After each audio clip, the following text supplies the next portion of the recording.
Merger mania is here. Four more deals this week. There have been 10 deals so far this year. This week, 3 of the 8 largest providers were involved. The big deal was between 2 of them. So let's talk about the big deal of the week, the big deal, the mega deal, Vista Global buying JetEdge. The buyer, Vista Global, founded in 2004 by Thomas Flohr, one of the true visionaries in the industry. Started as a consumer, felt that the charter market was inconsistent, didn't like the fractional model. So an originator of the floating fleet concept. That's where the airplanes don't go back to the base.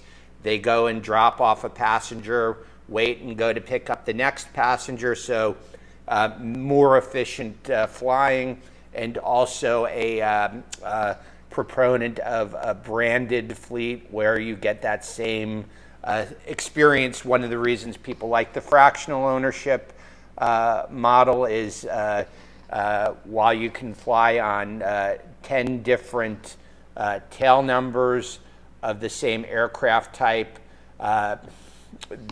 they're all configured the same interior, same configuration, so you get a consistent experience. So Vista Global, in the past several years, they bought XOJet, they bought Jet Smarter, they've bought Talon Air, which was a top 20 charter operator, aircraft management company here in the US. They bought Apollo Jets, a mega broker with an estimated sales of around $250 million. They bought Wing Aviation, which is an operator of light jets. They've been expanding that fleet. They bought Air Hamburg, or they announced the acquisition of Air Hamburg earlier this year. Now JetEdge. Where do they rank? Well, you have NetJets as the world's largest operator, and if we're talking about charter and fractional flight hours, so flight hours for operators, not for the owner, but for shared customers, either the fractional or the charter/jet card model, and you've got NetJets as the largest, and then behind that you have Directional Aviation, which owns Flexjet, Sentient, Private Fly, and FX Air. Then you have Wheels Up, which has also been growing through acquisitions. And now, right in that same ballpark, based on flight hours in North America, you have Vista Global, Thomas Flohr's group, and essentially a 3-horse race in the second slot here in North America. Vista Global, the biggest of these companies internationally. So if we were going to take a look at the market through a global lens, Vista Global is the most significant global player in the market today. They're operating around the world with one-way pricing, except maybe a place like Australia. But if you're a member of their program, pretty much anywhere else in the world, you can join, get one-way pricing on their VistaJet brand, which has their global platform. XO being the spin-off from XOJet. They've been expanding that to Europe and the Middle East. And now JetEdge, which has the reserve program. So Thomas Flohr was the buyer. JetEdge, Bill Paparella, a former NetJets and Marquis Jet executive who's been building up JetEdge, is the seller. We don't know how much the sale price is. Speculation is between $700 million and $1 billion. I know that's a big range.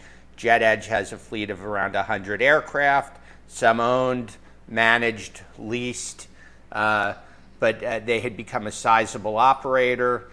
JetEdge has been growing fast. They're a major operator of super, mid, and large cabin aircraft. They've been buying used Challenger super mid 300, 350, super mid-sized jets. They've been expanding with the Challenger 605 large cabin series, and then G450, G4SP large cabin aircraft. They've been buying these aircraft used one by one on the market, refurbishing them, rebranding them into the Jet Edge aesthetic. Really beautiful job on the cabin interiors. They've also been going retail, mainly had been a wholesale operator, like a lot of the operators, selling most of their inventory through brokers. In the last 18 months, they put on a big push, backing from KKR. They launched a jet card program called Reserve. Originally just dynamic pricing, then they began adding transcon discounts, long flight discounts, fixed rates from some key hubs, and then they expanded where those fixed rates were applicable from. And right now they're adding a guaranteed availability program. So previously all of those rates were as available if you booked and they had a plane available, or you're flexible to change your plans a little bit, you got that contracted rate if you're a member of the Reserve program. Now they're going to guaranteed availability. They had very quickly after they launched the Reserve program announced that they had done over $100 million in sales. I've heard that since then, which was late last year, they've sold over $300 million in deposits. So they had been selling a lot into the Reserve program. It was a new program focused on the super mid and the large cabin aircraft. And so now when that deal closes, they will become part of Vista Global Holdings. What's next with the acquisition, the Vista Global acquisition of Jet Edge? I talked to Thomas Flohr, the chairman of VistaJet, yesterday from his London office. Ironically, I had seen him the day before in Montreal. I was there for a ceremony of VistaJet taking delivery of its 10th Global 7500, the 100th produced by Bombardier. And so Thomas flew back on his new Global 7500 to London. I got out to the airport at 3 a.m. for a 6 a.m. flight on American Airlines back to Miami, but I'm happy to be in Miami. I'd rather be in Miami than London, so I'm okay with that. But I talked to Thomas yesterday from London under embargo before the deal was announced, and obviously he was very happy about the Jet Edge announcement of the acquisition. What does it mean for Jet Edge and their other brands, VistaJet and XO being the two consumer brands that have membership programs? Obviously he doesn't own the company yet, so what will happen in the next couple months as the deal goes through the normal closing processes, the Vista team and the Jet Edge teams will be meeting. The goal, he told me, is to synergize the programs and the branding. So you have Jet Edge with their Reserve program that has fixed rates on super mid and large cabin programs. They were adding guaranteed availability. That was a US program, although it had pricing for Hawaii, which is a big deal, Mexico, Caribbean. Then you had the XO program, part of the Vista group already. They have a couple different programs. Elite Access is their fixed rate program, fixed rates on lights, mids, and super mids. XOJet has a fleet of about 45 Citation 10 and Challenger 300 series jets. So fixed pricing. There was also, or is also, a 3.5-hour capped rate domestically on the Citation 10s. So that's a similar offering, competitive offering to what JetEdge was doing. XO, then beyond the Elite Access, they have another program called Signature and Select. Those are dynamic pricing. They do have guaranteed availability like Elite Access, but those are dynamically priced. Watch the video, the 3 types of jet card pricing. I'll put a link below in this video that will talk to you about. It's not the name that's important, it's the type of pricing. XO offers dynamic pricing and fixed pricing. That's 2 of the 3 types of pricing. Dynamic is priced trip by trip. XO also does seat sharing, so you can sell unused seats in your flights. And then you have VistaJet at the top end, Challenger 350s and up, Challenger 650s or 605 series, and then the core of their fleet, the Globals 5000s, Global 6000s, the Global 7500s, and again, fixed rate pricing through the program.